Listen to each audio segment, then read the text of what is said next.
আসসালামু আলাইকুম। হোয়াটসঅ্যাপের গুরুত্বপূর্ণ সেটিংস শিখে রাখুন, উপকৃত হবেন।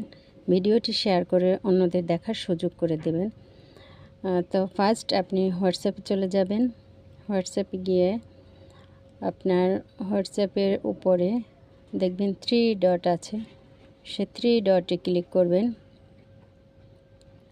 3 ডটে ক্লিক করার পর এরকম একটা ইন্টারফেস চলে আসবে। এখানে লিঙ্ক ডিভাইসে ক্লিক করবেন। লিঙ্ক ডিভাইসে ক্লিক করার পর আপনি দেখতে পাবেন যে আপনার হোয়াটসঅ্যাপটি কয়টা ডিভাইসে লগইন আছে। তো আমার এখানে কম্পিউটারে লগইন আছে, তো এটা শো করতেছে।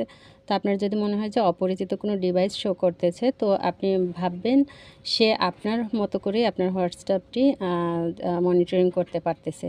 তো আপনি চাইলে এটা লগ আউট করে দিতে পারেন। লিঙ্ক ডিভাইসে ক্লিক করে আপনি লগ আউট করে দিলেই লগ আউট হয়ে যাবে, আপনি নিরাপদ থাকতে পারবেন।